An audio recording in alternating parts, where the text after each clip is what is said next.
See, I'm on point. I don't forget this stuff. I don't forget. I'm good. I got it.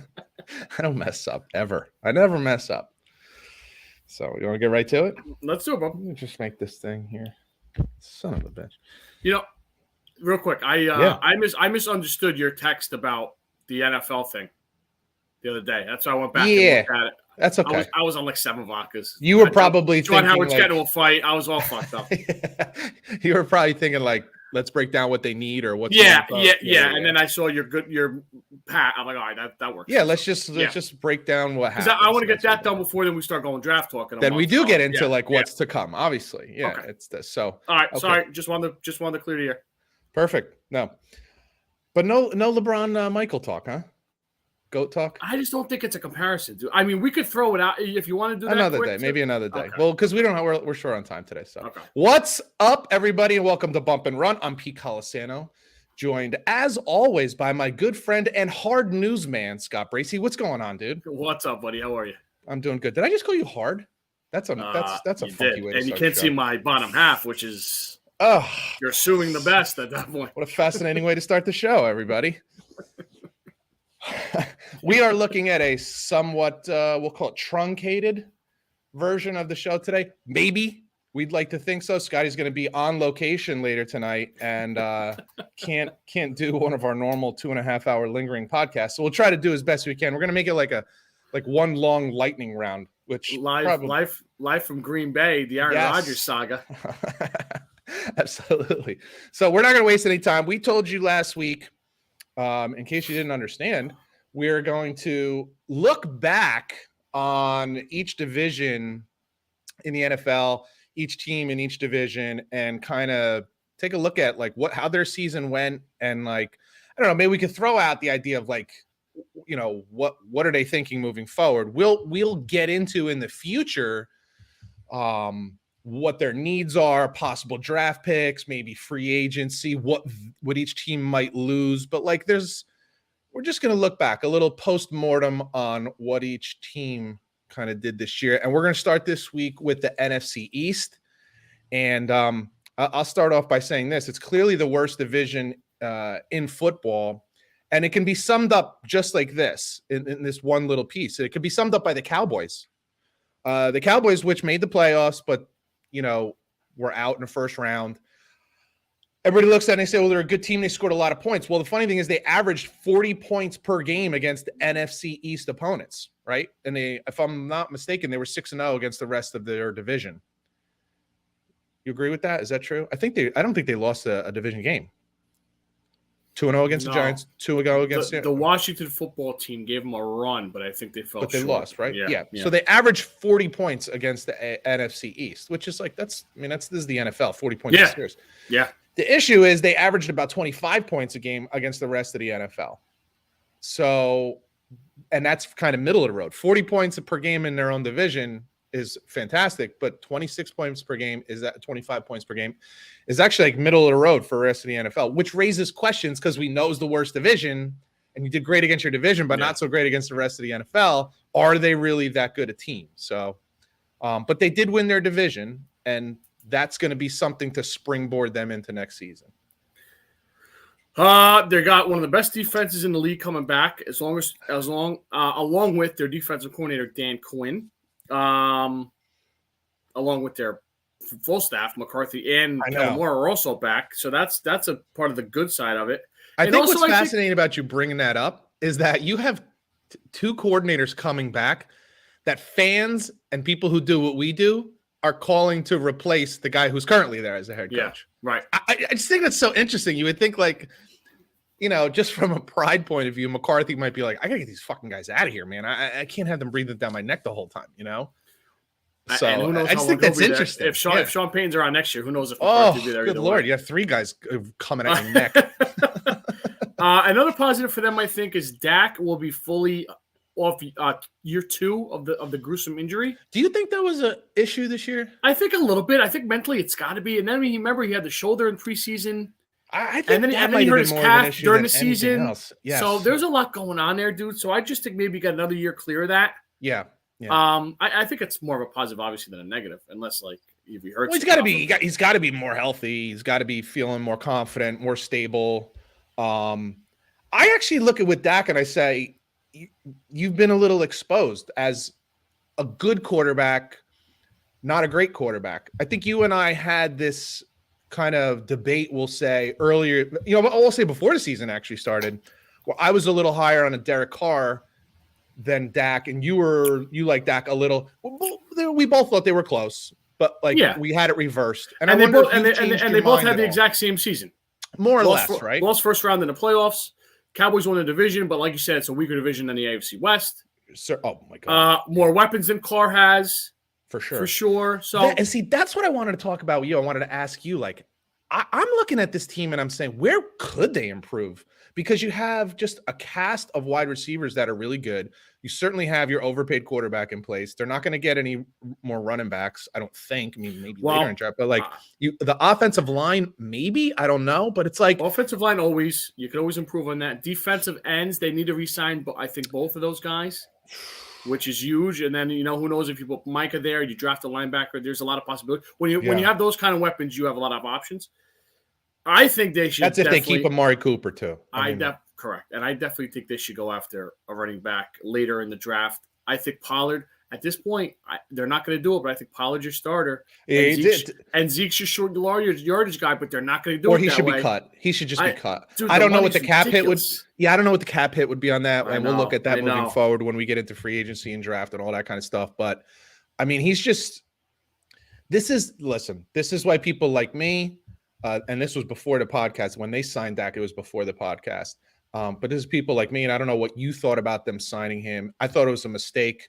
You're tying up way too much money in a guy who had a lot of wear on the tires, and it's proving to be a bad deal. I thought it was odd. I thought it was odd for a couple of reasons. Number one is because you don't re-sign a running back now this day and age with that kind of wear and tear.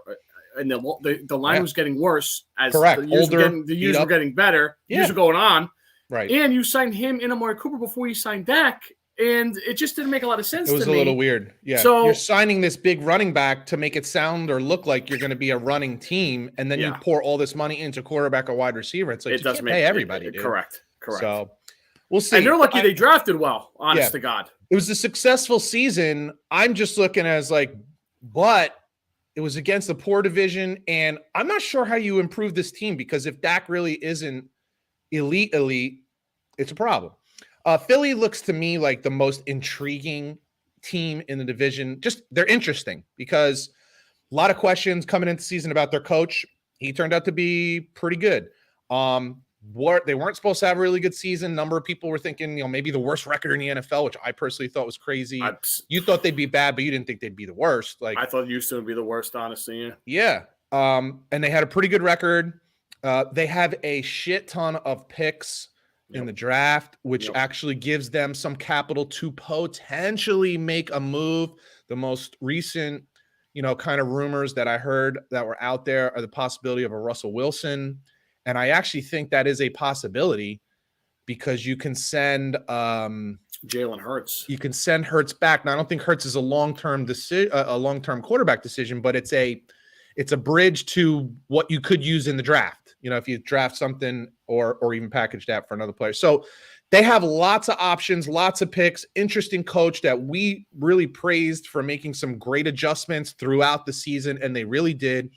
That was a team that late in the season, most teams didn't really want to play. I know the Cowboys beat them, but they didn't want to play them at the end of the season because you're looking at a team that had gotten stronger, strengthened that running game. They were one of the best running teams at the end of the season.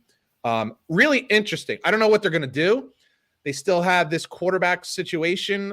I don't know if it's Jalen Hurts is the answer. And if it's not, I don't know what else, if they can make a move like a Russell Wilson or an Aaron Rodgers or something like that. I don't know.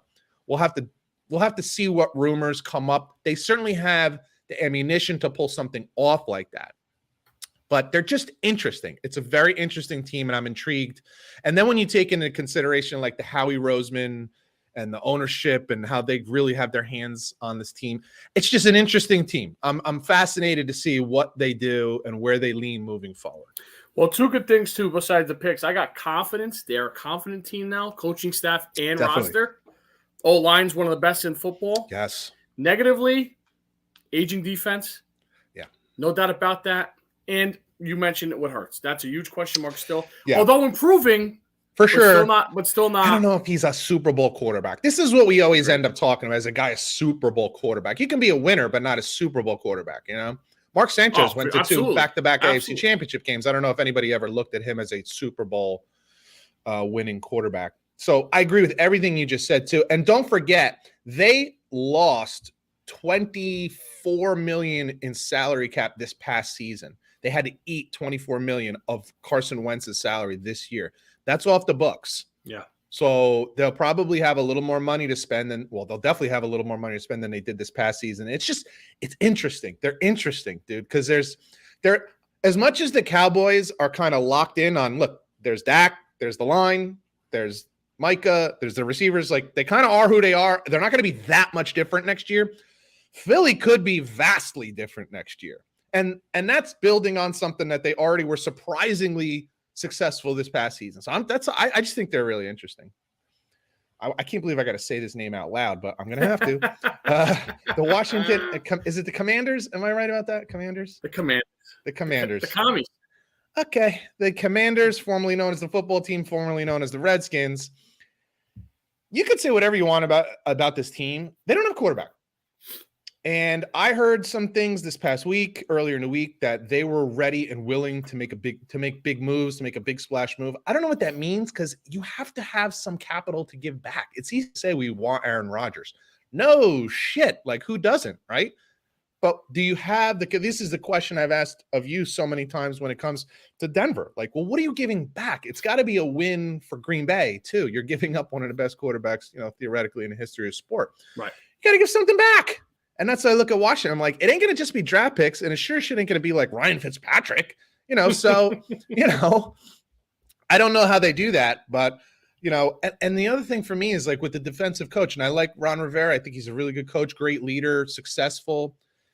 I just look around the league. Defensive coaches are so risk averse on offense. And in the way this league is right now, I don't know if you can do it. I just don't know if they have that tolerance in their belly to take some of the risks. That it's just the way the league is now. I'll start with the negative. You said quarterback. They have no direction there. It's the biggest hole. It's the Heineke's not the guy going forward. Good stop guy, good backup. He could probably play 10 years in the league as a backup, no problem. Yeah. I think their new name's part of the very likable guy too. Yeah, that's hard. The new name's terrible. It's terrible. Just being a little funny there. Positive notes. Defense is really good. Top to somebody bottom. Please tell me why they didn't just go with the Washington Hogs, or like pigskins or something. Like, you keep skins, or like you had the whole hog theme. Yeah, I know. Pigs, hogs, snort. I don't know. Yeah. Like, well, that sounds like they're doing coke, but anyway, like something like something like that. I don't know. Just Commanders is like fail. You got to go and change it in 3 years. I was thinking they might change it by August. Right? Like before the season even starts. Oh, go ahead. Run game's good. McLaurin's fantastic. Oh, my God. Really good. But I like him a lot. But you need a quarterback to get him going. I know. They are such like a 7-9 or 7-10, 10-17. Like, there's with a little wiggle room. That's basically what they are. So back when Michael Jordan was in his heyday with the NBA, there was a very good team that they faced every year but beat every year. It was the Indiana Pacers. And, you got Reggie Miller and Smits, and you had all these really good players, and they were very good. But Indiana's not a place to recruit free agents. And they were good, so they weren't always getting a top draft pick. So they just couldn't improve, but they were good. And that's what I think of when I think of a team like this. Like, well-coached, disciplined, good defense, good strong running game. But, they're 8-9, 9-8 on a good year, 10-7, like, may make the playoffs but lose. It's like they don't have Michael Jordan, you're just something short, and it's the quarterback, and I think you're right. Like, I think they're going to be stuck in that not bad but not good zone for a while unless they get that figured out. And then finally, the dumpster fire of the NFC East, the New York Giants. I'm sorry. I look at this, and I know they got the new coach, and it's always exciting, but he doesn't play. the new coach, when you get a new coach, doesn't play. And this guy, Brian Daboll, had I'm thinking he had the pick of the litter. I think he probably could have picked, a number of jobs if he wanted them. I think he's going to regret taking this job because I don't know. I don't even know where to start with this team. They're bad. They're bad in so many areas. The offensive line is so bad. And the Jets, who we'll get to in a minute, are showing you that while, yes, you can rebuild the line, even if you rebuilt your offensive line in 2 years, 2 years is a long time, dude, because it's a long-ass season. Yeah. Like, nobody wants to wait 2 years just to fix your offensive line, but that's what it's going to take. It's going to be really difficult. They got a lot of holes. And then, obviously, Daniel Jones, like, they're sticking with him right now, and it's a huge question mark, Can Daboll really turn this guy around without – this is a weird one. I am curious to see what Daniel Jones looks like with a at least legitimate, semi-legitimate top half of the league offensive line, which he has never seen in his career. And that's especially hard for a rookie. And an offensive line. Not that he's a rookie anymore, but he's never seen a good offensive line. And a top offensive line. Yeah. Shermer for his rookie year. Who was good, but not Judge. Judge was just a coach. God. Yeah, he was just a leader of men. Jason Garrett was terrible. They let go of him halfway through the year. God, that whole Judge thing was bananas, dude. The guy was fine and then lost his shit in the last 2 weeks. I know. Opened his mouth and lost his job. He was going to be back. There's no doubt about it. Very strange. We'll see. One positive I like for them is they have some playmakers if they could stay on the field, dude. Like, well, Kenny Galladay didn't even get a goddamn touchdown this year. Shepard. But Barkley, goddamn. Yeah. Who's the tight end? This Ingram, but I think he's a free agent. I think he might be gone. Dude, but I think this is the first time Daboll has actually had like a functioning running back. Like, I don't know if it's Barkley that he's bad or they didn't know how to use him. And I'll go to I think that even comes I'll go to the grave with this. I think they should put him in the slot, let him get an open space, and just put another running back there. Because what the hell? How worse can it get? At least part-time, at least some of the time, right? Correct. But I think even that comes down to offensive line. Like, they're just go watch some of their games. But you can get the ball after him quickly in space with two guys instead of 5 guys, 6 guys. Give him a little Kamara action, right? Correct. Get him out in space and let him do his thing. But yeah, you hit it off the top with Jones, offensive line, defense. So I don't know what they're doing, but because their defense coordinator was going to stay, and then all of a sudden Josh McDaniels grabbed them to go to Vegas. Couldn't you see Brian Daboll down in Jacksonville with Trevor Lawrence, lower expectations, less media pressure, an owner with unlimited funds? Nice weather. Yeah, but I don't mind him putting his balls against the flame here and seeing what he can do in New York. But be smart. Be smart. Yeah. I don't think it's smart. That's all. Because it's just like, listen, I don't know where he's from. I don't know, but he seems like he seems like a cold weather type of guy. He's been in the area. Yeah, he's Buffalo guy. He's been in the area, so that part of it makes sense. Let's head on over to the AFC East here, and I call this a division in transition. Obviously, at the top of the list is the Buffalo Bills. They're as complete a team as you're going to find in the NFL. One of the best teams. And I'm going to ask you a question before we move on past the Buffalo Bills, because it's kind of like a what if. But their situation, in a way, although better than the Cowboys, is similar to the Cowboys. Because I look and I say, this is a really good team. You're not going to get a different quarterback. You have legitimate high-end receivers. The running game certainly can use an upgrade, but they were even running the ball pretty well at the end of the season. Defense was the number 1 scoring defense in the league last year. And you just look and you're like, 2 years in a row, you come up short. What can they change to get over the hump? And this is where a GM really makes his money and makes his mark, because you and I and we look at this stuff like just idiots, like constantly. I'm having a hard time isolating a part of their team and then what they can do about it to say really make upgrades to get over the Kansas City hump and now the Cincinnati hump and then maybe the Chargers hump. Like there's becoming more and more obstacles for Buffalo, not fewer. God forbid like an Aaron Rodgers or a Russell Wilson come into the AFC as well. Baltimore's still there. Baltimore's still there. They're going to be better next year because they'll be healthier. They can't be any more. Titans, Colts got a quarterback. I mean, it's I'm looking at this and I'm saying this is a very good team, but what the hell are they going to do to improve? Well, that's all I'm on. I mean, there's no question. They're going to be really good next year. They're going to be really good next year. They have one of the best. They have one of the best quarterbacks in the league. No question. Great defensive mind. Great defense. The division's not great. Let's be honest. I know. Absolutely. No, it really isn't. Negatives for me. Run the game. Rest of the division is all question marks. There's so many questions to be answered, as I'll talk to you about. But there's it's not about the division. And they have to replace an OC too, bro. Like that's huge and one of the best. Yeah. Yeah. So that's what I'm looking. I'm like, great team. They're gonna be good. Josh Allen's gonna be fine. But it's not my questions aren't whether or not they're gonna be good. My question is what do they do to get over the hump?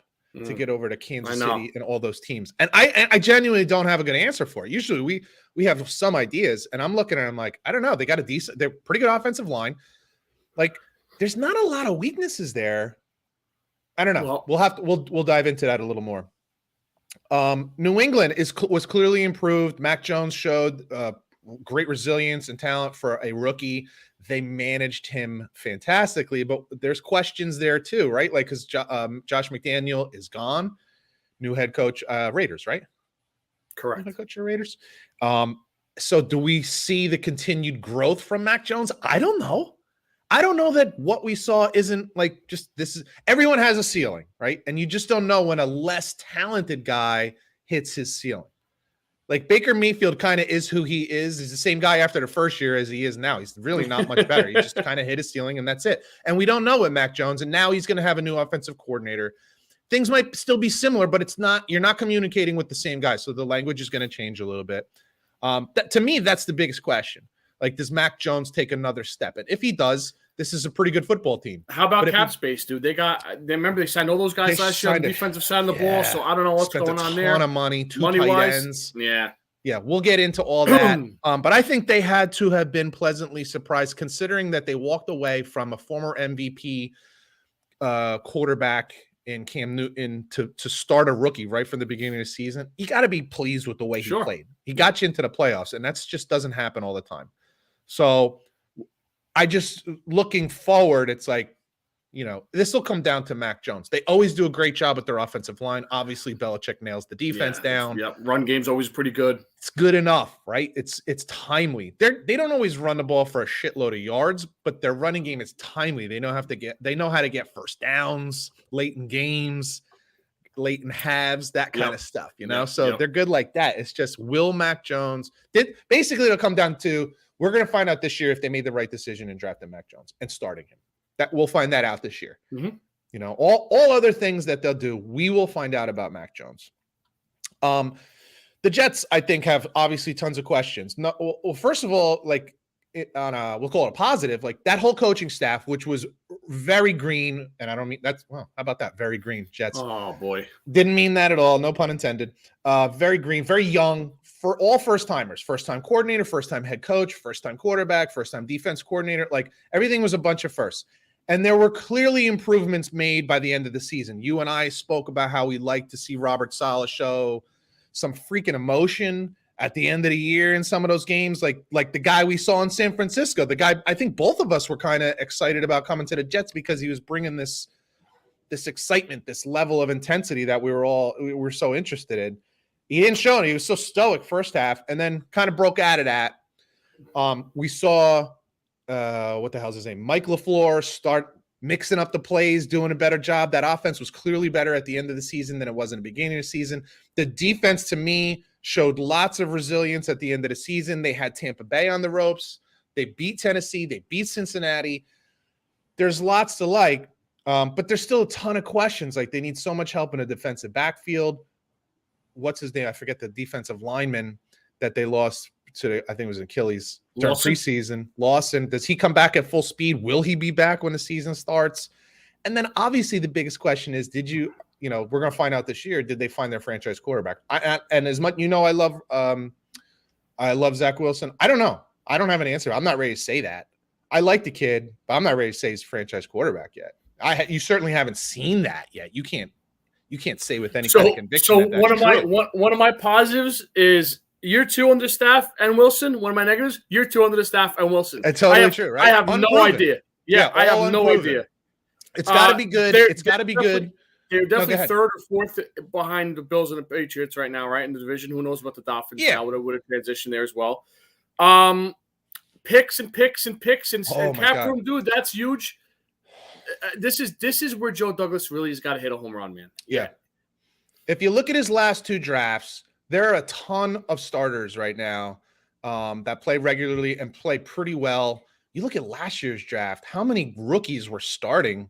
Michael Carter, Vera Tucker at guard, defensive backs from the last 2 drafts. Another Michael Carter. I'd have a hard time with that, man. It's like, yeah, so we drafted Michael Carter and Michael Carter. Like, why are you stuttering? Nope, 2 different guys. Yeah, but you're right. They have the 3rd or 4th most cap space coming into the season. One of the things that I like to hear is that guys that are here already and it was a rough season. I think they only had 4 wins this year, but nobody wants to leave. And I think that's interesting. Nobody's looking to jump ship. Nobody's saying, get me out of here. And I have to believe there's, a guy like CJ Mosley, who's a veteran, an excellent player. I mean, he's an amazing middle linebacker, but he was basically on an island because it's just not a shit ton of talent around him. Didn't ask to leave. He's not looking to get out of town, not looking to be traded. Berrios really wants to be back on the team. I just look around, I'm like, that says something to me. Sure. Now, it may not turn into anything, but it's certainly better than having guys that want to get the hell out of Dodge. You know what I'm saying? So, but you're right. Tons of draft picks. Now, who knows if they use them or trade them or a little bit of both. And 4th most cap space, which is huge. So there are things to like, but, obviously you need to see improvements. And if you're a Jets fan, what you should be looking for this coming year is a 500 season. That should be your expectations. They should have the kind of improvement that they're a 500 team. Anything better than that, which is totally possible. We saw that with Cincinnati this year.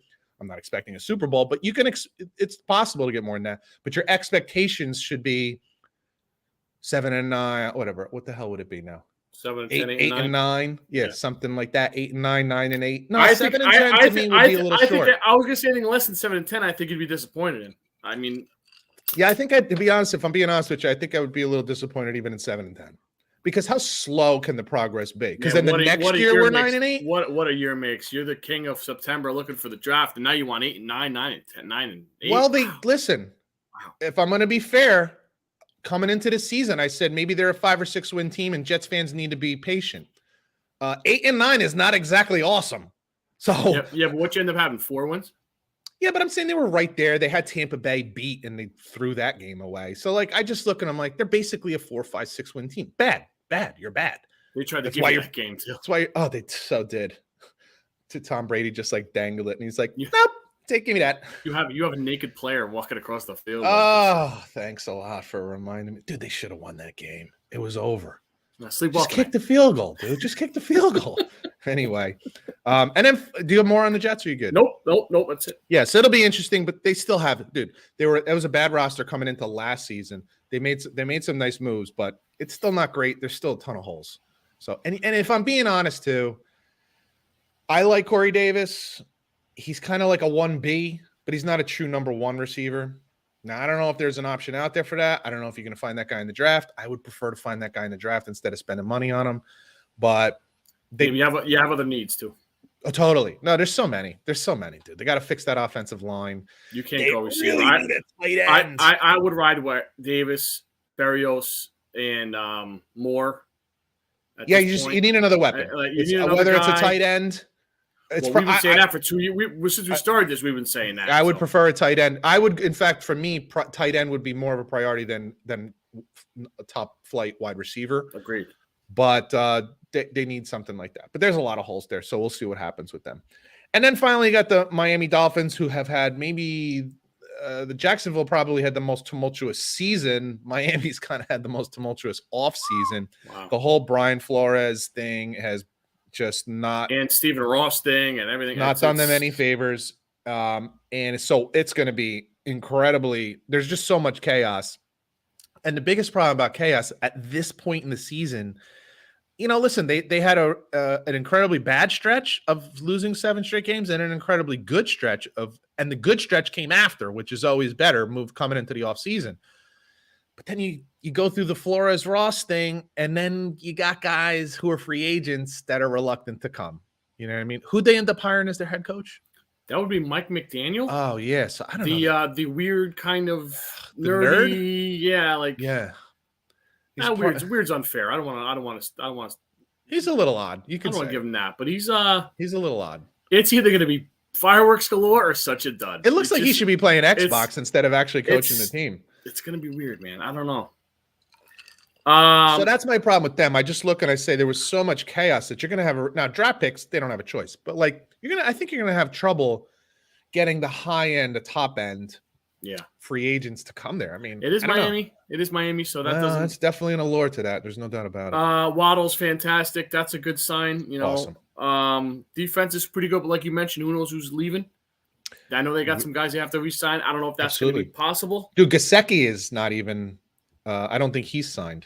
Ooh, I think he's a free agent, which that's I'm hoping the Jets go after him. I like him. I think he's a nice player. I think he's a nice player. The other problem is Tua is still your quarterback. As far as you can tell, unless they make some kind of hard play for Deshaun Watson, even at this point, which I don't know if it's possible still. You're still kind of stuck with Tua at quarterback, and I don't know if that's your answer. So, so chaos, Tua at quarterback, nerdy head coach. Owners in deep shit. Owner might be forced to sell the fucking team. Like, holy shit. There's a lot of flames going around. Yeah. So, listen, we're gonna find out real quick. What's the kid's name? Who's the new coach?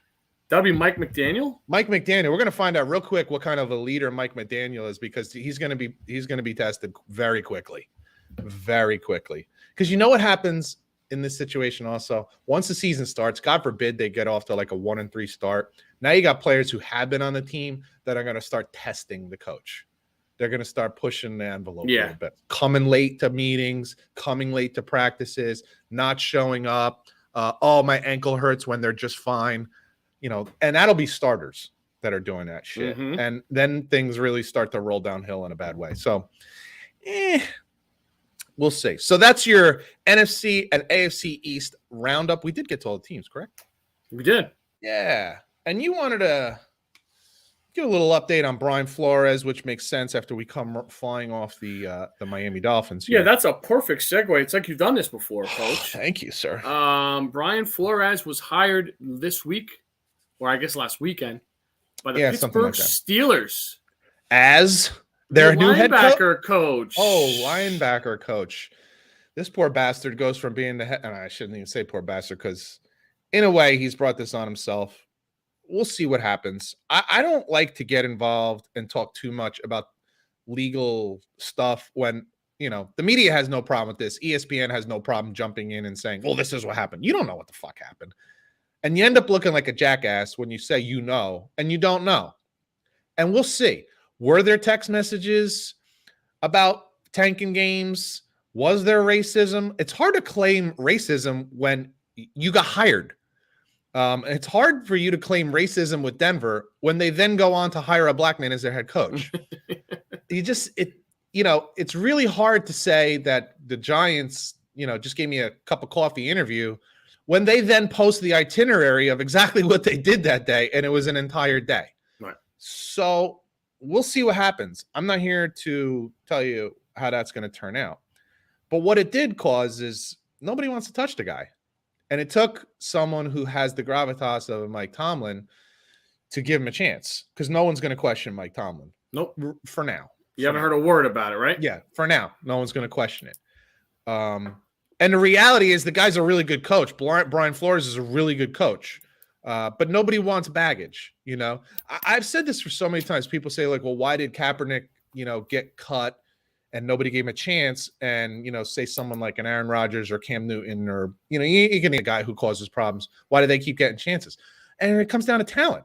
Like, it's basically a scale, right? And on one side of the scale is your talent, and on the other side of the scale is your baggage. And when your baggage outweighs your talent, you don't get a chance anymore.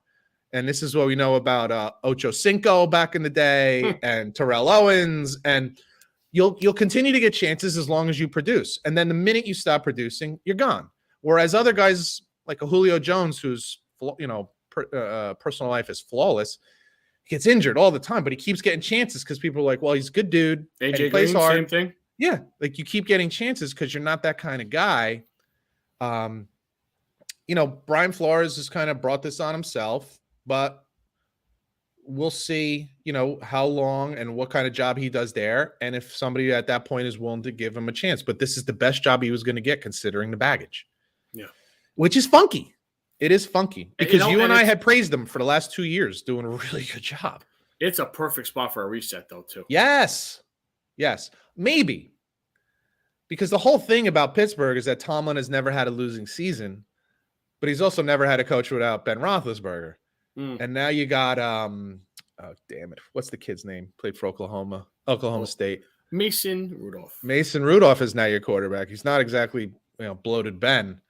Even bloated Ben is a little better than Mason Rudolph. So, you go 6-11 this year.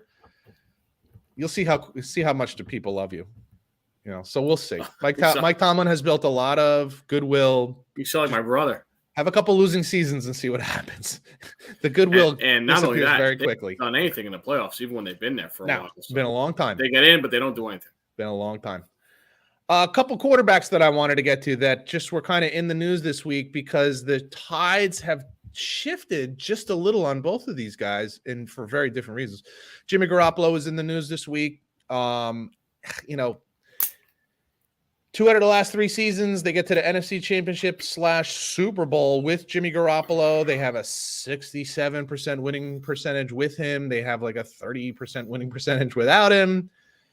And, even though they went to the NFC Championship game this year, you and I talked about how they still seemed, at least what we were hearing, was that they still were leaning towards trading him, which I'm kind of stunned. I mean, you just look at this year, and he didn't even play the whole season because of injury, and that's Jimmy's issue. He gets banged up, and he'll throw the occasional really bad pick. But you were one of 4 teams. Like there was only 2 teams that were better than you this past season, and one other team that was on the same level as you this year. Not a lot of teams were in that rank. You beat teams that you shouldn't have beat, went further than you should have gone. And I'm sorry, you could say what you want about Jimmy and his numbers and this and that. Guy's a winner. And we were just a little stunned that they were going to trade him. Well, looks like there may be some reconsideration going on because more than anything, the reports that are coming out is that San Francisco isn't quite sure if Trey Lance is ready to take over. I don't know if they get Spotify or Anchor in San Francisco, but we should send it to them because we've been saying this since they drafted this young man. Probably since before the draft, right? You're 100% right. And if I was them, because we've said this already, roll with Jimmy another year. Correct. What's the problem? Frankly, what is the problem? What's the problem? Frankly, he's cheap. He's $25 million. And what are they worried about? Like if you let him play another year and his contract expires, you don't get anything back in return. So what? What if you go to the Super Bowl and win? Doesn't matter. Yeah. Well, the funny thing is, what if they go to the Super Bowl and win? You let him go? That could be the problem. But that's the idea, right? The goal is to go to the goddamn Super Bowl and win, or definitely to get there first. So does anybody honestly think that they're going to the Super Bowl with Trey Lance? The guy basically has played 3 games in the last 2 seasons. I don't think he's ready either. I'm not surprised that he's not ready. So you're just going to move on? Well, last year was a Super Bowl roster for sure. He's only been there 1 year. I know, but he only played 1 game his senior year at North Dakota State. Yeah, it's true. Remember that? So in the last 2 seasons, he's played, I think, 3 games. And it was a forced game to get him NFL looks. He didn't even play that well. So, it's funny. You're just going to what? Look, I've said this so many times. Coaches, I don't know if it's just football coaches, but definitely happens to football coaches. You get stuck in your plan. And I get it because you work your balls off to come up with the plan. And you want to stick with it because you also don't, it's such a balance. You don't want to be the kind of person that when things don't go exactly your way, you immediately get off your plan and come up with a new one. And then 2 weeks later, you immediately drop your plan again and come up with a new one. at the same time, you got to be a little more flexible and really read the situation. This is a team that, let's be honest, probably should have gone to the Super Bowl this year because they had the Rams beat. That game was won. They should have won that game. They had a double-digit lead with less than 10 minutes to go in the fourth quarter of that game. They should have won that game. They didn't, but you have to look and you say, this was our quarterback. This was our team. Pretty much the whole team's coming back of all that everyone that matters. You really don't want to take another run at it? See, and that was with Jimmy G with a bad thumb. Let's see if we can get him healthy. You never know. What if you do get another season like you did out of him 2 years ago when he was relatively healthy and you went to the Super Bowl and you were one play away from winning the damn thing? Right. You had the Kansas City Chiefs beat for 3.5 quarters. So I don't know. My sense is they probably will still end up trading him. And what do you think this is maybe like how do we say it? Like almost like a marketing tool. Yeah. Some leverage to say, maybe we'll hold on to him and maybe boost up his trade value. I think they're so gung-ho. Like Shanahan's like on Lance. It seems that way, right? Yeah. I just think they're very mum. They want to get teams in a bidding war is what they want to do. I think you're right. I just don't agree with it. I agree with it. Because I don't agree with it either. I don't know that you're an NFC championship game team with Trey Lance. Not yet. And you can say, well, you're built, you got to give him a chance at some point. Well, that's not what Green Bay did. I tell you, man, he would surprise the hell out of both of us if it was the case. Because oh my God, totally. Oof. Yeah, I just don't think he's ready. So I just thought that was interesting. And then now of course, your boy he finds his way into the podcast as usual. Aaron Rodgers earlier this week on Pat McAfee, talking about, well, it was two things, right? He was kind of thanking the Green Bay fans, thanking his teammates. He's such an attention whore. Oh, he really is, dude. It really is an attention grab. Because if it wasn't, why would you be on the show every Tuesday? I had a cleanse and I felt thankful. Like, what are you talking about, man? High colonics? Did you get like a God? The fucking green juice or whatever it is, like green drink? Yeah. So, he adds fuel to the fire because then it becomes, is he retiring? Is he saying thank you? Is he coming back? Thank you because it's a goodbye. He did mention that, he's even surprised at how much the relationship with, the administration front office has improved. Is he waiting for, word on whether or not Devontae Adams is going to get franchise tagged or get a contract? I'm sure he wants to know. Does Randall Cobb have to come back? Oh, my God. What are your stipulations, Aaron? Like, what are you doing? And it just, listen, I love ripping the guy, but it's almost becoming boring, right? Like, we got to talk about it because it is something that happened this week. But, dude. You're just becoming like a middle-aged woman talking about like all the men you dated that all suck and politics and religion. So I'm going to ask you this. Go ahead. I think I know what's coming. Today, your opinion. Yeah. Does he stay? Does he leave? Or does he retire? Like, where do you stand today? He doesn't retire. He leaves. You think he's gonna press him to leave? Yeah. I'll tell you one other thing about that was interesting. I think it was yesterday. Gutekunst was asked in a press conference, did you guys have a handshake deal when, at the end of your, the summer gathering that they had and the deal that was struck, whatever, you know what I mean? Remember before the season, they kind of had to sit down and figure out, like, hey, let's play it through one more time and then we'll see what happens. Yeah. He was asked, did you have a handshake deal at the end of that to say, if Aaron wants to leave, you'll work that out. And he said, I wasn't present for anything like that.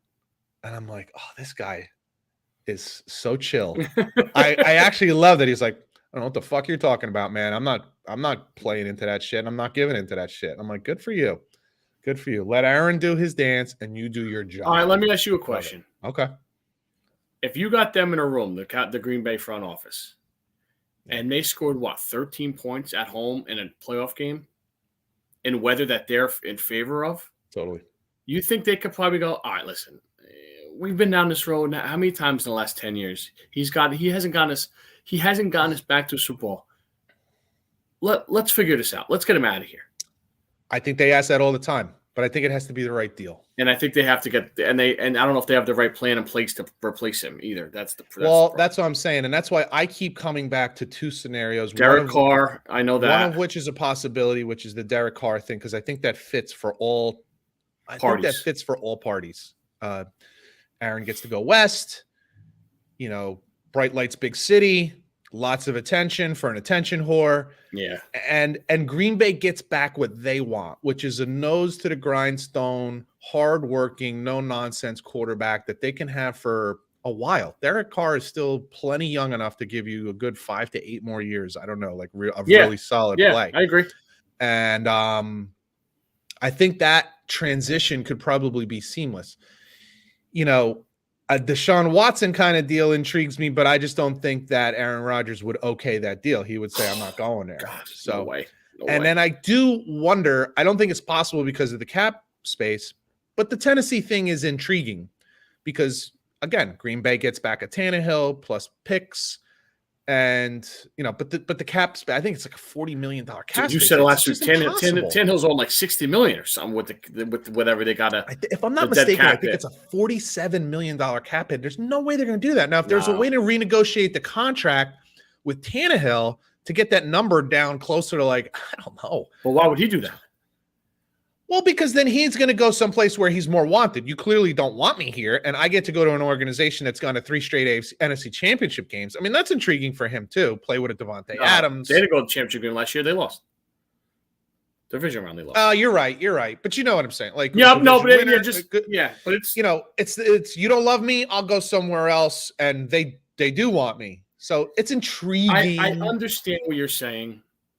If that one's not going to happen, because I just don't think they can make the numbers work. But if I'm Green Bay, I would entertain that one. I would entertain Houston, and I personally think that Las Vegas is the only one that can actually be pulled off. I honestly think Denver, Vegas, and there's probably a wild card in there somewhere are the only options. I really truly believe the only way Green Bay pulls the deal with Denver is if they feel stronger about Jordan Locke? No. Jordan Love? Jordan Love than the rest of us kind of see. I am not down on Jordan Love. I'd like to see him play some games. Anybody who's made the decision based off one game last year, you're an asshole. No, I didn't see it there. Well, go back and watch Aaron Rodgers' first year. He was 6-10. His first year as a starter, he was 6-10. Did you know he was great? Shut up. You don't know what you're talking about. Aikman, Elway, Murray. Aikman's first year, they won one game. They were all bad. One game. Did you know he was going to be a Hall of Famer? Mahomes was good because he sat behind Smith. I actually saw things in that game that Jordan Love played that I was like, this kid's a player. He could play. I'm not saying he's Aaron Rodgers. Dude, and he had to go. He had to play at Kansas City. Yeah, come on. Yeah, he wasn't playing the fucking Lions. Give me a break. So, and no offense to our boy, Mr. Campbell, but so my point just being, maybe Green Bay feels stronger about Jordan Love than what's out there. We'll say than what's out there. Okay. Fair. And if they do, then maybe there is something at Denver. But you're going to have to get something of equal value in return. At least something, you got to help me replace this guy. Yeah. This guy. Yeah. I stand by what I'm saying. I think Las Vegas is a great fit. I think it works for everybody. I don't think Derek Carr would be necessarily opposed to that either. I think he'd be totally fine with a move like that. Do you think Rodgers would want to play for McDaniels?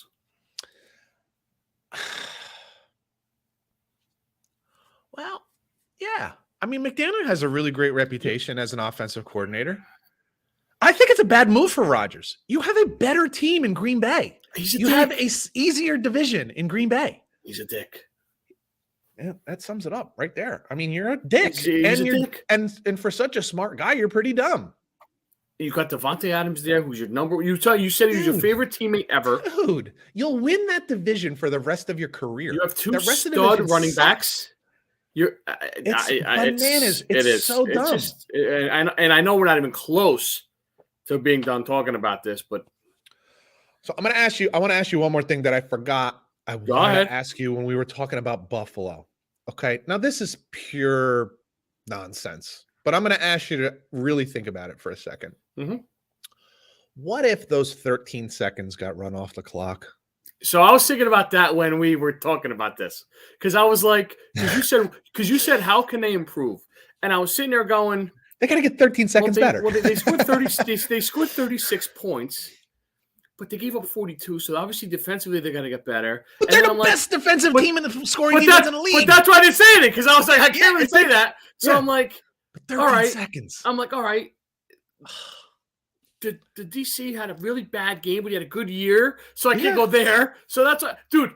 I'm glad you brought that up, because I was playing fucking ping pong in my head. I'm going, I really do think they need improvement in the run game. I definitely think that. But I'm just asking you, scenario: if they win that game, do you think they beat Cincinnati? But it's so hard to say. It's so hard. I'm just asking you what you think. Yeah, the game's at home probably, but it's definitely at home. Yeah, the game's at home. Because I'm thinking they'll be favored.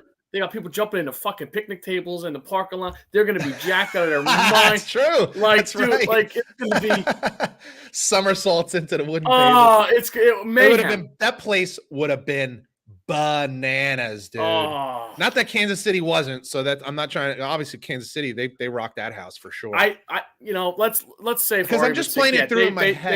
They win, yeah, and then they beat Cincinnati. They played a Rams. What a game we have versus the Rams, dude. Oh god, it wasn't a great Super Bowl. It was a great Super Bowl, but for much of it, it was a little slow. Finished great, slow most of the game. But man, Buffalo versus the Rams, I think they could have beat the Rams. Oh, 100%. I think they could have beat the Rams. So maybe they don't have to improve. Maybe they just have to win games that they could have won. And that happened multiple times during the season, by the way. Did they name a new offensive coordinator in Buffalo yet? Who's the guy? They did, I don't know.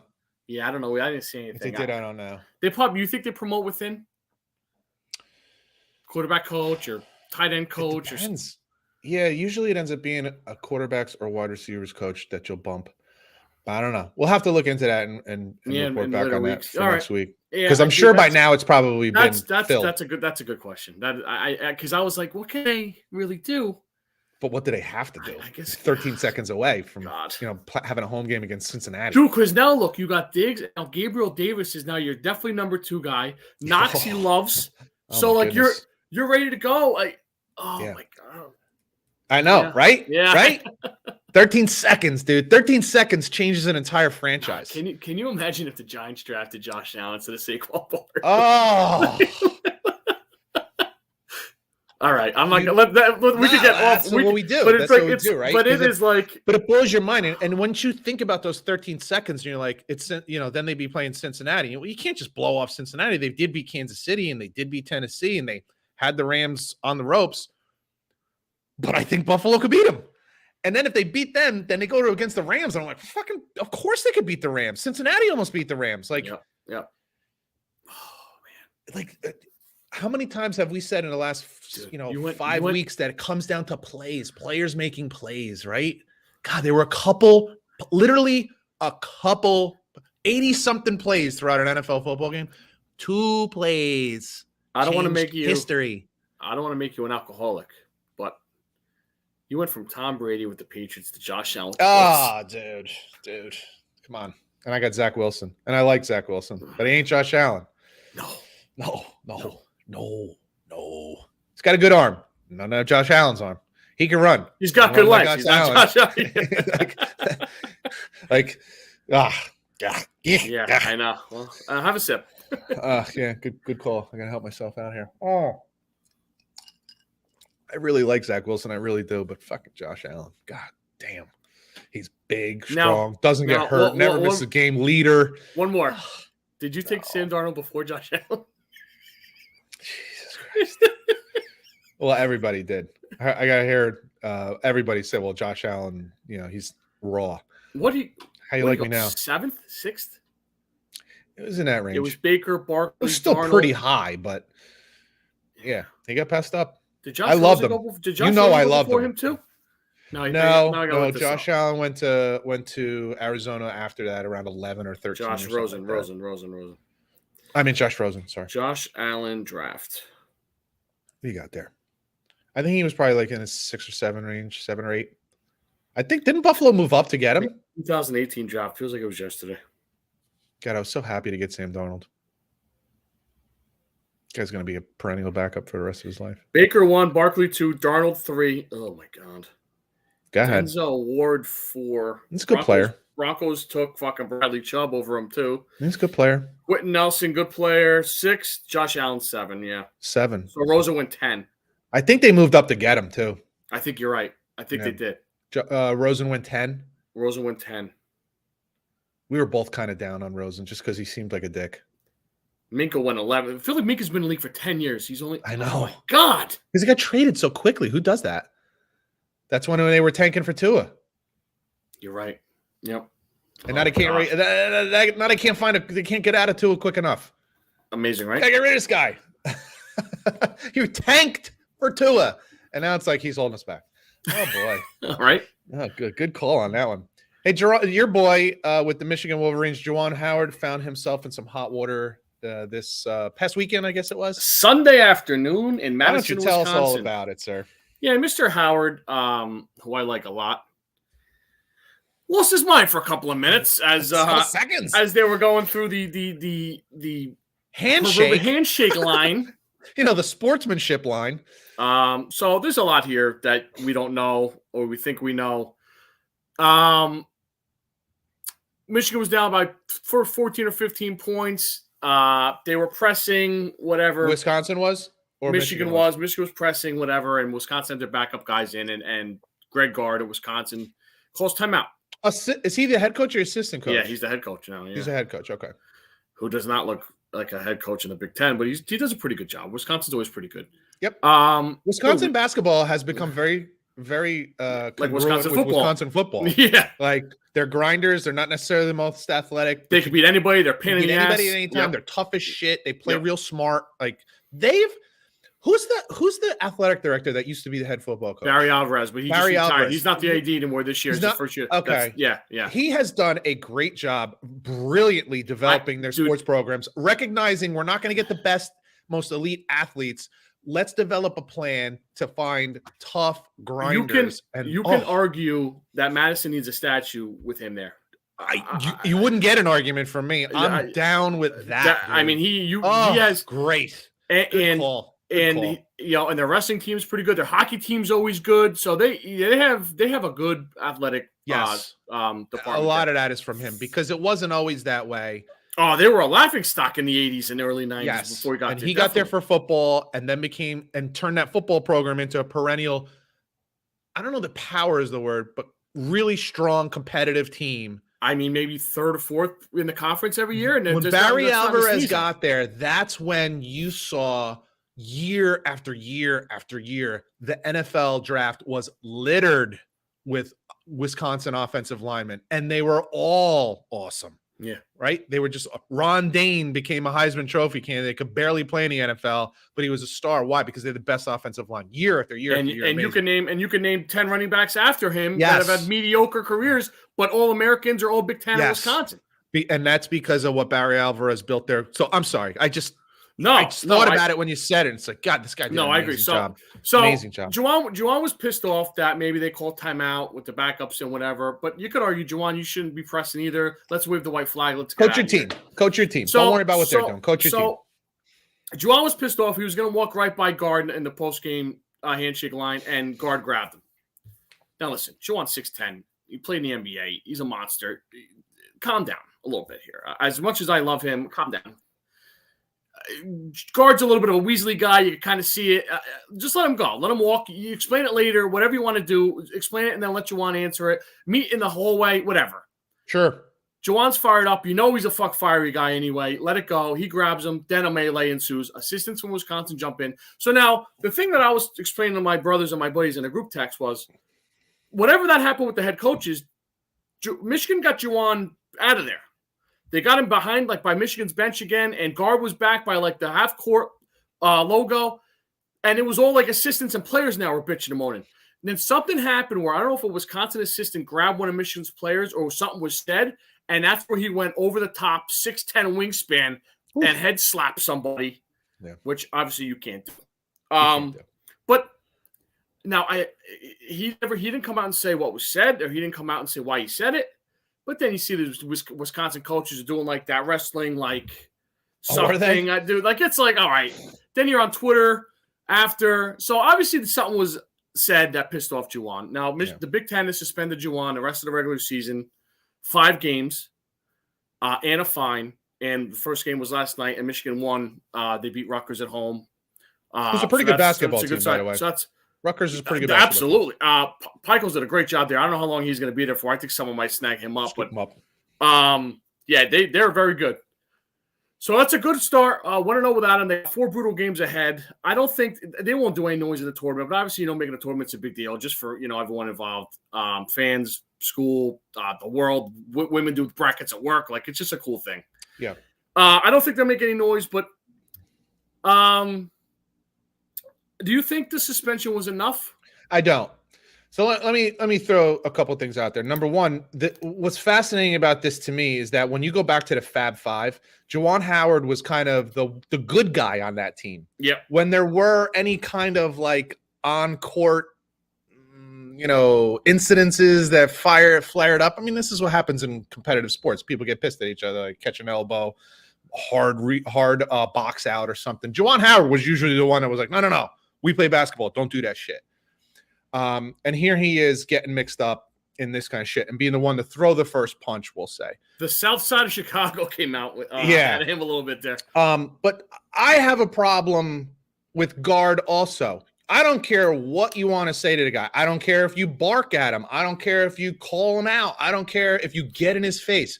Don't grab someone's arm. Okay. I personally have a real fucking problem with that. I don't like being touched. I don't like being grabbed, and especially in a heated situation. And you're not in the mood for it. Yeah. Dude, say anything you want to me, and I will just we'll talk it out. But do not friggin' grab me. With that said, I'm not, or Juwan, you're not Juwan from the corner. Like, you're the head frigging basketball coach of Michigan Wolverines, basketball. Okay. And the hypocrisy that reigns here is staggering. All we hear from head coaches, and Juwan Howard is no different, is that these players have to realize they have to have the self-discipline not to get involved in these situations. You have to have the self-discipline to stay on the bench if one of your teammates gets into it on the court. You have to have the self-discipline here and here and here and here.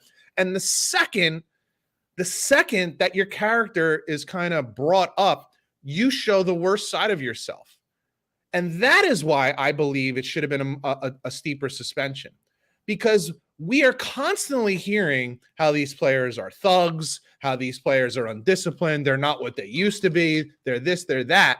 And the one time those players are on the court all the time, they're the ones that are in battle all the time. They're the ones getting scratched by someone's long nails, hard box outs, elbows to the cheek, all getting kicked in the nuts, all kinds of shit. And we say to them, you have to have the self-discipline to go the other way. When somebody calls your mother a bitch, you can't fire back and you can't throw a punch. You got to go back down to the other end of the court.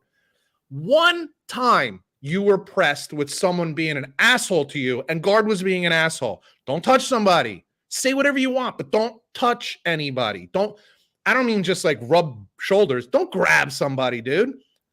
Like, that's going to piss me off. But the second you're faced with that, you lose your shit. Like, you're Juwan from the corner instead of Juwan Howard, the head coach of Michigan basketball. Yeah, I can see that. Okay? The hypocrisy that reigns here is what bothers me. And it seems to me that if that was a player, it wouldn't have been a 5-game suspension. And I got to be honest with you, if it was anybody other than Juwan Howard, I think they'd probably get fired.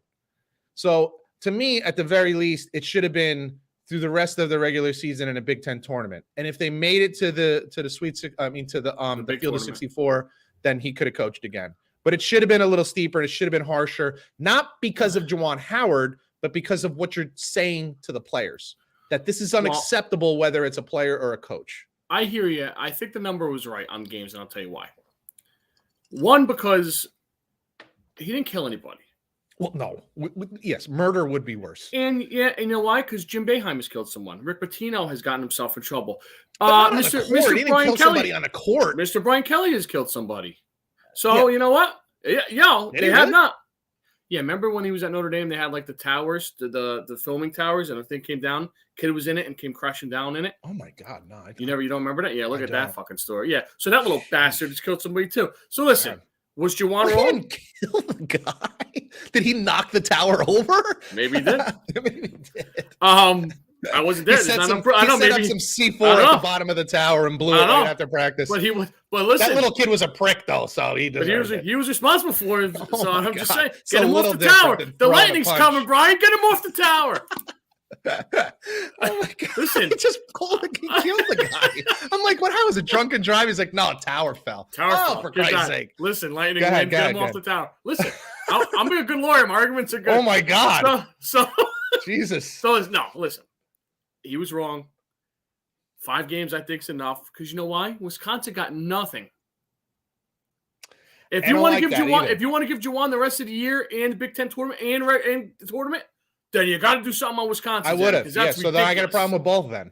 I have a problem with both. Guard should have gotten something. Guard got $10,000, which the Wisconsin AD said he's going to pay for. The department's going to pay for it. No, so he should have a couple game suspension.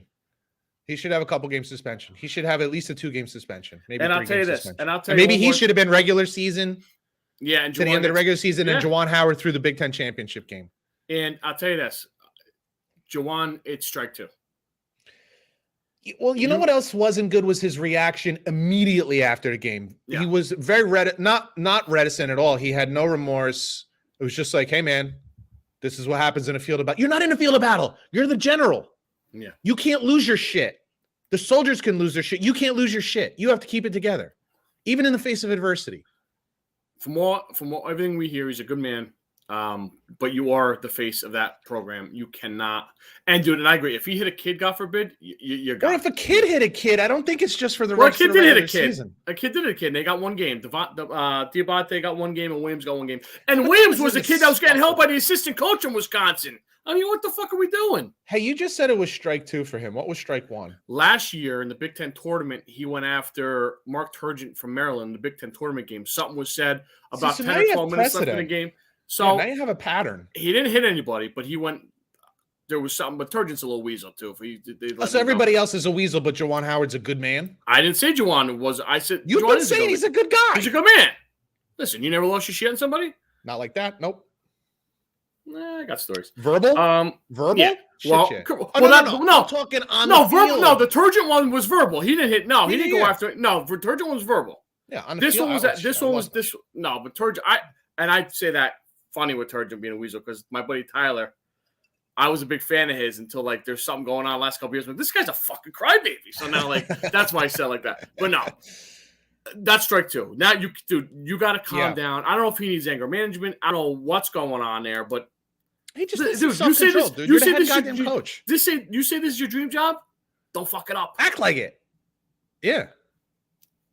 So I just, am I losing? Am I going to get upset that it's only 5 games? No. To me, it should have been more because I think if it was a player, if a player just threw a punch out of nowhere, I think it probably would have been more. That's just me. You like during the game? Yeah. During the game on the court, I think 5's a good number. What happens in the NBA if you throw a punch? It depends. The NBA is different. It's not college. It's not students, so I don't want to totally go there. But you know what I'm saying. It's different, and you don't see many punches thrown in college. I mean, I tell you what. Did you see that play a couple weeks ago when Duke got a fast break and the kid went out and just pushed him? Like, I don't think he got suspended at all, and that's dirty. Yeah, no, that's dirty. And I'll send it to you later. But please, because if it was dirty, then it should have been a suspension. I don't like that shit. Now, the funny thing about that is I'm all about the hard fouls. I don't like but there's a difference. The technicals. But if you just go up and you just go and push someone, they're going for that's like a defenseless receiver kind of situation. Exactly you can't do that shit, man. That's not cool. You go up to block it and he gets banged up. That's tough shit. But they don't do that. If you're clearly from behind and like you're shoving him, dude, that should be a suspension. So, that's my thing. Like, just because guard didn't get this suspended, I'm not okay with that either. Yeah. Coaches need to be held to a higher standard than even the players. You're the goddamn leader. You know what I'm saying? Like, we don't hold the president of the United States to the same standard as a senator and a senator to the same standard as a congressman. Like, there are levels to this shit. Congressmen tend to be a little, nutty. Senators tend to be a little more reserved. And then you're the goddamn president of the United States. You're supposed to have your shit together. So there's levels to this. There's tiers. I said that to you. You're watch it later head coach. Okay. So I think that's what gets me upset. No, but it's regardless of the days or games or whatever, it's a bad look. And people are like, "Oh, he's Bobby Knight." He's not Bobby Knight. Let's calm down. No, slow down. Slow down. Because Bobby Knight did it to his own players. Everyone wants to make a headline on the next day. Of course, you got to have some clickbait. We just got through All-Star Weekend, which I did not participate in any way, shape, or form, but I did notice some things that did go on that I've never seen. It's stunning because, I mean, let's be honest, this country loves their basketball, but the NBA has struggled for quite some time now. It was the same weekend that the NASCAR Daytona 500 was on. It had like double the rating. It like crushed. The Daytona 500 crushed, which is not a championship. I mean, it's not like that event that we'll say. Right. But the Daytona 500 now NASCAR has basically taken NASCAR, which is very regional. Okay, it's very regional. Not a lot of NASCAR fans in Minnesota. Jersey for them.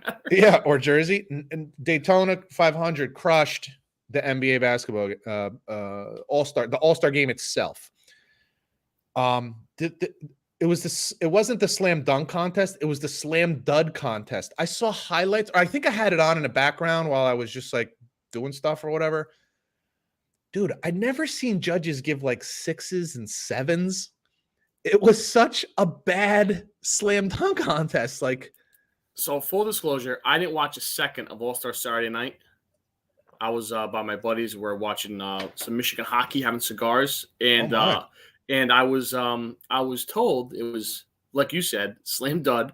Miller and Wade were making fun of it the next day at the All-Star game, how bad it was. Yes. So that's all I need to know. I thought I was seeing something wrong when I saw like everyone had, like, all the judges had 6s up, and I'm like, 6s? I never even seen a 6 be given. Like, I've never seen anything less than a 7. Carl Anthony Towns won the 3-point contest. Dude, this is a disaster for the NBA. Carl Anthony Towns, a center, defeated in the 3-point contest someone who many regard as the greatest shooter the sport has ever seen, Steph Curry. Was he in it? He was in it? Yes. I couldn't believe it. I'm like, what? The greatest shooter in history lost a 3-point contest to Carl Anthony Towns? And what a friggin' disaster for the league. And then makes 15 the next night. Dude, it's like... Or 16, whatever it was. It doesn't get any worse than that. The celebrity game and the rookie-sophomore game on Friday night, I heard, was also a stinker. The celebrities... Who are these celebrities? Who are these people? Who cares? And they were bringing guys in the rookie-sophomore game from the G League in. It's just... It's not great. It's a bad look. Now listen, to best I can tell, the NBA doesn't really give a shit what their American audiences. They care about overseas, and China is a huge. We've talked about this, that like they bend the knee to China, which is bananas to me. But whatever. But so they clearly don't care, and the league itself is not great. Whereas I look back at that Jordan era, and Jordan didn't like anybody. Before him, Bird and Magic, who are friendly now, they did not like each other, dude. This was not like a friendly rivalry. Jordan and Reggie Miller, they weren't close. Okay, now Jordan, Isaiah Thomas. Oh, I mean, we can get into that with the Olympic team, that Jordan wouldn't even play on a goddamn Olympic team if they had Isaiah on the team, which is so petty. It's so petty, but that tells you about how the league was, right? Charles Barkley. Like, he didn't like these guys. These guys didn't like each other. Now, in the offseason, it was a little different. Yeah. But during the season, they're bitter rivalries. And now these guys are just like friends. And it's just different. It's just not a great product right now, man. So this is the last thing I wrote about this was, I'm like, dude, please tell me something good. Tell me something good that came from that happened during this All-Star weekend. Steph was pretty good in the All-Star game. Did he get 50? Yeah, 50 burger. That's pretty amazing. He went cold in the fourth quarter, would have 60 if he was stayed hot. I'm going to say something that's going to make some people pissed off, but it's the goddamn truth. Steph is not particularly clutch. He's not particularly clutch. Go look at ends of games. I wouldn't argue against that. Yeah, he's not particularly clutch. So it doesn't totally surprise me that he kind of didn't show up so much in the fourth quarter. And then, of course, you got LeBron James trying to steal the show. He's just such an attention whore. And if he's not getting it all, like we talked about last week after the Rams won the Super Bowl, he said, well, we should have a joint parade with the Lakers, Rams, and Dodgers. Like, dude, you won it 2 years ago and nobody even watched because you were in a bubble. What are you talking about? Back up, dude. Nobody looks at you as an all-time Laker. You're Wilt Chamberlain, dude. You're nobody's gonna think of you as a Laker. Sorry. They played for charities. It's got to be LeBron's charity. Like, why does it always got to be? Yeah. Oh my God, dude! He's just the most loved and the most hated player in the league. Like, so he's still got the most All-Star votes. I thought for years, like I thought him and Steph butted heads. Like I thought, like, oh, finally, like they did. like a true like they did, but now they're buddies. I want to be the guy. Now they're buddies. Yeah, now they're buds. It's just not fun. I don't know. And Barkley brings it up all the time. He goes, I love Shaq. Now he's your brother. I want to beat his ass. Yeah, of course. Like, didn't like him. Oh, by the way, he's in your way to get what you want. Well, that's what Chuck said, because O'Neal said, I had to learn to play like Chuck. Like Chuck, when he got on the floor, he hated everybody. And Chuck goes, I was a 6'4" power forward, dude. I had to. I had no other option. I had to look at you like you were taking food off my table. Yep. And no one looks at like that anymore. No. And that's so like, because you're all making $40 million a year. It's hard to look at it like that when you're making $40 million a year. You know, I'll never forget the line from Teddy Atlas. He was talking about Manny Pacquiao as Manny got like later in his career. And he said, you know, you have to understand something. Manny Pacquiao grew up sleeping on dirt floors. Yeah. So he grew up hungry. It means a little more to him. He grew up hungry, right? And he said, so when you're asking now why he's not doesn't look like the same guy, he says, because it's really hard to be hungry when you're sleeping in silk sheets. Yeah. That was his line. It's really hard to be determined and desperate when you're sleeping in silk sheets. And that's what you're seeing with these NBA players. Yeah, they want to win. I'm not saying they don't care about winning. No, but there's no desperation. I can't think of a single that's guy a good word. That's a good word for it. Desperate to win, where it's life and death. Of course they want to win, dude. They're all competitive and they want to win, and I don't mean it like that. But it's not the end of their world if they don't. And when it was Michael or Larry or Magic or Shaq or frankly Kobe and Charles Barkley, it was life and death. Like they were on suicide watch when their season ended in the playoffs. And Charles Barkley probably more than most all the others because he never actually won that championship.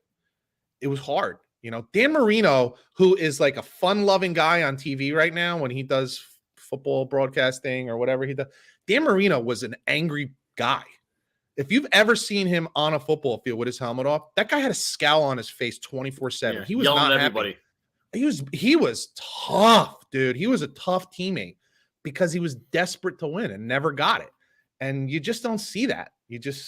James Harden doesn't have that same look about him. But it's hard when you're making $42 million a year, you know? Well, that's a whole other story, James Harden. Well, yeah, and we may get into that in the coming weeks because we'll start to see, hopefully soon, how that trade Harden going to the Sixers and Ben Simmons plus others going to the Nets. We'll start to see how that unwinds. It should be interesting. Real quick on that, what was I listening to? Was it DP? I don't know what I was listening to. And they're like, oh, it's funny how who's in the trade? Drummond and Curry's brother. Seth, yeah. Danny Green's podcast. Danny Green was like, they don't really get along great. No shit, Green. No, you're thinking no one got along with him. It just makes you wonder what's going to happen in Brooklyn, right? Yeah, he's going to get along with KD. As long as KD and Kyrie like him, that's all that matters. And we'll see also what happens, and this is who knows, but what'll happen with the Nets. Because they're like the 8 or 9 seed right now, which is crazy in and of itself. I think I'm going to put a little dough on them to win it all. But there's some. The odds got to be pretty good, right? I would think so. But I think they're actually still either the 3rd or 4th highest odds. Oh yeah. Which is crazy considering they're an 8 or 9 seed. But apparently, there's talk of New York lifting the vaccine mandate at some point relatively soon, and if that happens before the playoffs, then that means Kyrie will be able to play full time, which is great. But just be careful because we had questions about Kyrie before any vaccine mandates came into place because he's flaky and he's injury prone and he gets weird and has attitude issues in and of itself. So like that doesn't mean everything's going to be hunky dory. And the minute that Ben Simmons goes Ben Simmons, they may get pissed at him too. And Kyrie may need to take a leave of absence. And who knows? He's just such a weird guy. So I don't know. I don't know. We shall see. It'll be interesting, though. That's the thing about the NBA, dude. The NFL, it's all about play. we don't mind the stories, and the stories are interesting. But even Aaron Rodgers gets that gets old after a while. The NBA, the game itself stinks, but the side stories, the drama, the nonsense, that's the only interesting thing that's going on. Pretty much the whole regular season. 57 in the book, my friend. That's You're it. Officially over a year now. Fantastic. What do you got there for? I have 4 for you this week. Number 4, 4-time Pro Bowler, Browns legend, linebacker, the father of Green Bay Packer legend, Clay Matthews Jr. Number 3, this is all for you, my friend. 1998 All-Pro, 3-time Pro Bowl, and introduced my buddy Tom Brady to the world. That would be who? Mo Lewis. Mo Lewis. There you go. Yes, sir. Number 2, 2-time Cy Young, 4-time All-Star, 2007 Gold Glove, 3-time strikeout leader, 2012 no-hitter that made basically his arm fall off. Twins and Mets pitcher Johan Santana. Ooh, he was really good when he was really good. Yes. Is that all of them for you? And I got one more. This is for me. Bonus. 3-time All-Pro, 3-time Pro Bowl, ESPN prime time, Louisville and Denver Bronco legend Tom Jackson. Great guy on prime time. Absolutely awesome. Him and Berman. They screwed him on that. Well, of course. I mean, of course. Why wouldn't why you ruin wouldn't a good they? thing? Yeah, why wouldn't you ruin a seriously. good thing?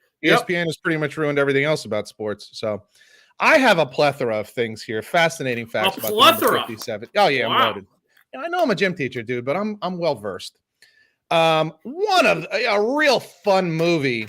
Wesley Snipes made awesome movie, Passenger 57, and I think almost immediately after that he went to jail for tax evasion. But God bless Wesley Snipes. Passenger 57. All the Blade movies are some of my absolute favorites. It's one of my favorite series, but that has nothing to do with 57. Passenger 57. In the movie Contagion, which is perfect timing for bullshit that we're going on now, vaccine number 57 was the one that ended up protecting the monkey from the virus. So hopefully we'll go with that. Okay, so the Fabulous 57 were the DJs on this might be a little something for our older listeners here.